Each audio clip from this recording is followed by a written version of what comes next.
اعوذ باللہ من الشیطان الرجیم بسم اللہ الرحمن الرحیم۔ دجال سیریز کے 13ویں حصے میں خوش آمدید۔ جیسا کہ دجال سیریز کے حصہ 12 میں ہم نے حضرت امام مہدی کی مدد و نصرت کے لیے جانے والے کالے جھنڈوں کے خراسانی لشکر کے متعلق بات کی تھی، آج ہم سب سے اہم موضوع گریٹر اسرائیل کے متعلق بات کریں گے۔ اس میں ہم بنی اسرائیل سے گریٹر اسرائیل تک کی تاریخ پہ بات کریں گے۔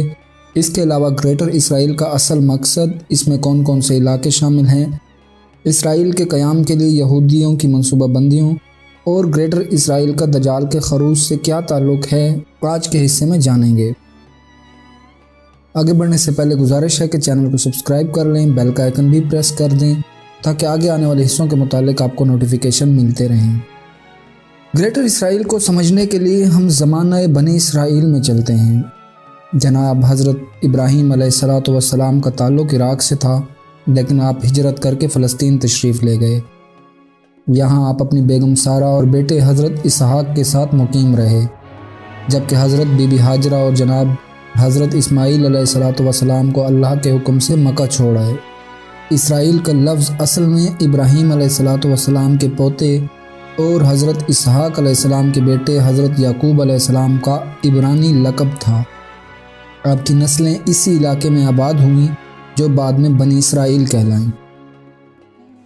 حضرت یعقوب علیہ السلام کے پھر 12 بیٹے تھے، جن میں سے ہر ایک کا اپنا قبیلہ وجود میں آیا اور یہ 12 قبیلے مختلف علاقوں میں پھیل گئے۔ ان 12 قبیلوں کے نام یہ تھے: ریبون، شمون، یہودا، نفتالی، دان، لاوی، جاد، عاشیر، مناسا، یسکار، زبلون، بنیامین، افرائیم۔ یوں سمجھیں یہ 12 قبیلے نہیں بلکہ آج کے 12 ممالک تھے۔ یہی تمام قبیلے پھر جنگوں میں فتح ہوتے، مختلف نام بدلتے بدلتے آج ملکوں میں تبدیل ہو چکے ہیں اور کچھ ان میں ضم ہو چکے ہیں۔ ان میں سب سے پہلے موجودہ فلسطین پر اسرائیل پہلے ہی قابض ہے، جبکہ باقی ممالک میں متحدہ عرب امارات، ترکی کا کچھ علاقہ، عراق، شام، لبنان، اردن، سعودی عرب کا کچھ علاقہ، مصر اور کویت شامل ہیں، جو بنی اسرائیل کا حصہ تھے۔ گریٹر اسرائیل کی ایک سرحد عین ایران کے بارڈر پر آ کر ختم ہو رہی ہے، جہاں 77,000 یہودی دجال کا انتظار کر رہے ہیں۔ اسی وجہ سے ہی یہ تمام ممالک صلیبی اور یہودیوں کے عتاب میں آئے ہوئے ہیں۔ یہودی چاہتے ہیں کہ جیسے زمانہ بنی اسرائیل میں جو علاقے ان کے پاس تھے، ایک مرتبہ پھر انہی علاقوں کو اسی انداز میں حاصل کر کے پھر سے ویسی ہی ایک مضبوط اور وسیع یہودی ریاست قائم کی جائے، جسے یروشلم سے بیٹھ کر کنٹرول کیا جا سکے۔ جب تک سلطنت عثمانیہ قائم تھی، تب تک ان یہودیوں کو فلسطین میں آباد ہونے کی اجازت نہیں تھی۔ اس کے سبب ہی خلافت عثمانیہ کو کمزور کروا کر راستے سے ہٹا دیا گیا۔ 1917 میں برطانوی حکومت نے یہودیوں کی مدد کر کے انہیں فلسطین میں آباد ہونے کی اجازت دے دی، جس کے بعد یہ قدم جماتے جماتے اس قابل ہو گئے کہ فلسطین پہ قبضہ کر کے عربوں کو جنگ میں شکست دے دی۔ آج بھی جنگ اسی قدس یعنی یروشلم کی ہے، جو عیسائی، مسلمان اور یہودی تینوں کے لیے مقدس مقام سمجھا جاتا ہے۔ قدس یا یروشلم میں حضرت سلیمان علیہ السلام کا تعمیر کردہ معبد ہے، جو بنی اسرائیل کے نبیوں کا قبلہ تھا، جسے یہودی ٹیمپل کہتے ہیں۔ اس لیے یہودی اس شہر سے گہرا لگاؤ رکھتے ہیں، جبکہ یہی شہر حضرت عیسیٰ علیہ السلام کی پیدائش کا مقام بھی ہے اور خانہ کعبہ کی جانب قبلہ شریف کی تبدیلی سے پہلے مسلمانوں کا قبلہ اول بھی۔ پہلے صرف صلیبی اس علاقے کو حاصل کرنا چاہتے تھے، لیکن اس بار قدس کے لیے یہودی اور عیسائی ایک ہو گئے ہیں۔ ان کے اتحاد کی سب سے بڑی وجہ یہ ہے کہ ایک تو مسلمانوں کے خلاف ایکا کر لیں اور یہودی و عیسائی اپنے مقدس مقامات تک رسائی حاصل کر لیں۔ دوسرا، یہودیوں کے پاس مال و دولت کی کثرت ہے، مگر دنیا بھر میں بکھرے ہوئے یہودیوں کے پاس اپنا ملک نہیں، جبکہ عیسائیوں کے پاس اپنی کئی ریاستیں ہیں۔ ایک کی ریاست استعمال ہوتی ہے تو دوسرے کی دولت استعمال ہو رہی ہے۔ دونوں ہی ایک دوسرے کے وسائل پر اپنے مقاصد پورے کرنے میں لگے ہیں۔ اس وقت دنیا میں 1.5 کروڑ سے زیادہ یہودی مختلف ملکوں میں آباد ہیں، جبکہ اسرائیل میں بسنے والے یہودیوں کی آبادی قریب 88 لاکھ کے قریب ہے۔ ان کی خواہش ہے کہ دنیا بھر کے یہودی اسرائیل میں آ کر آباد ہوں۔ اسی سلسلے میں انہیں مزید وسیع و عریض جگہ چاہیے۔ گریٹر اسرائیل کا نقشہ 1896 اور 97 کے سالوں میں تیار کیا گیا تھا، جبکہ گریٹر اسرائیل کے قیام کے منصوبے کو 4 مراحل میں پایہ تکمیل تک پہنچانے کا منصوبہ تھا۔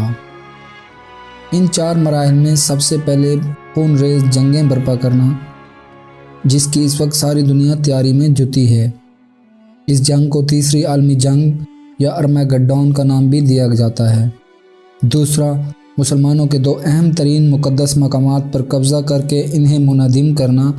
ان مقامات میں ایک مسجد اقصیٰ، جبکہ دوسرا مسجد نبوی و روضہ رسول صلی اللہ علیہ وآلہ وسلم ہے۔ یہودیوں کے نزدیک یہ مقام بھی گریٹر اسرائیل میں آتا ہے۔ آپ یہ جان کر حیران ہوں گے کہ پہلی اور دوسری جنگ عظیم کا اسکرپٹ لکھنے والا شخص ایک کٹر یہودی اور فری میسنز کا اعلیٰ درجے کا ممبر تھا، جس کا نام البرٹ پائک تھا۔ اس شخص نے 1871 میں ایک دوسرے اعلیٰ درجے کے فری میسنری امریکی سیاستدان کو خط لکھا تھا، جس میں تینوں عالمی جنگوں کی تفصیل سے آگاہ کیا گیا تھا۔ ان میں سے 2 جنگیں عین اسی خط کے مطابق، اسی طرز، اسی وقت اور اسی سال لڑی گئیں اور مطلوبہ نتائج بھی حاصل کیے گئے۔ اس خط کے متعلق مختصراً بتا دیتا ہوں کہ اس میں لکھا تھا کہ ہمیں پہلی عالمگیر جنگ برپا کرنی ہوگی، جس کے اختتام پہ روس کی طاقت ختم کر کے روس کو ایک کمیونسٹ اسٹیٹ بنایا جائے گا۔ اس ریاست سے دوسرے ممالک کی حکومتوں کو تباہ کرنے اور مذاہب کو کمزور کرنے کا کام لیا جائے گا۔ دوسری جنگ عظیم میں نازیوں کی طاقت ختم کر کے عیسائی مذہب کو مضبوط بنانے اور فلسطین میں اسرائیل کے قیام کی راہ ہموار کرنے اور اسے ایک یہودی ریاست بنانے کے متعلق لکھا گیا تھا۔ یاد رہے، دوسری جنگ عظیم میں جہاں نازیوں کی طاقت ختم کی گئی، وہاں انہی کے ہاتھوں لاکھوں امن پسند اور بے گناہ یہودی مروا دیے گئے، جو کہ اسرائیل کے قیام کے خلاف تھے۔ آخری اور تیسری جنگ عظیم کے متعلق لکھا گیا تھا کہ یہ جنگ مسلمانوں، مغربی طاقتوں اور اسرائیل کے درمیان لڑی جائے گی۔ مسلمان ملکوں کو تقسیم کیا جائے گا، جبکہ ان کو معاشی، دفاعی اور اخلاقی لحاظ سے توڑ کر رکھ دیا جائے گا۔ آج بالکل وہی سب کچھ چل رہا ہے۔ یہ خط برطانوی میوزیم میں پڑا رہا، لیکن عین 100 سال پورا ہونے پر یہ خط میوزیم سے غائب کر دیا گیا۔ تیسرا کام محبت کی تعمیر، یعنی یہودیوں کا مسجد اقصیٰ کو منہدم کر کے اس کی جگہ اپنا ٹیمپل تعمیر کرنا۔ اور چوتھا منصوبہ حضرت داؤد علیہ السلام کی تاج پوشی کے لیے استعمال ہونے والے پتھر تھرون آف ڈیوڈ کو نو تعمیر شدہ معبد میں رکھا جانا شامل ہے۔ یہ پتھر مختلف ممالک سے ہوتا ہوا اس وقت برطانوی شاہی خاندان کی ایک کرسی میں جڑا ہے، جس پہ شاہی خاندان کے افراد سے حلف لیا جاتا ہے۔ ان تمام باتوں کا یہودیوں کے نزدیک مقصد یہ ہے کہ جب تک ان کا اپنا ملک نہیں ہوگا اور وہ پہلے جیسے اپنی ریاست کو مضبوط نہیں کریں گے، ان کا جھوٹا مسیحا دجال نہیں آئے گا۔ اگر ہم دیکھیں تو گریٹر اسرائیل میں کئی اسلامی ممالک اتاب میں آ چکے ہیں۔ اب پاکستان ہی ایک واحد اسلامی ملک ہے جس نے بوسنیا، فلسطین، عربوں، چچنیا، افغانستان اور باقی تمام مسلمان ملکوں کی مدد کی اور ان کے لیے جنگیں بھی لڑا۔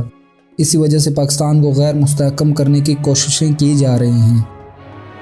دجالی طاقتیں چاہتی ہیں کہ اس ملک کو معاشی، اخلاقی، سیاسی، مذہبی اور دفاعی لحاظ سے توڑ کر رکھ دیا جائے تاکہ قدس کی جانب ان کے اٹھنے والے قدم روکے جا سکیں۔ انشاءاللہ پاکستان کے وجود کے ہوتے کم از کم نیو ورلڈ آرڈر اور گریٹر اسرائیل کا خواب کبھی پورا نہیں ہو سکتا۔ امید کرتا ہوں کہ دجال سیریز کا 13واں حصہ آپ کو پسند آیا ہوگا۔ انشاءاللہ دجال سیریز کے اگلے حصے میں ہم نزول حضرت عیسیٰ علیہ السلام کے بارے میں بات کریں گے۔ تب تک چینل کو سبسکرائب کر لیجئے، خود بھی خوش رہیے، دوسروں کو بھی خوش رکھیے، اپنی دعاؤں میں یاد رکھیے گا۔ فی امان اللہ۔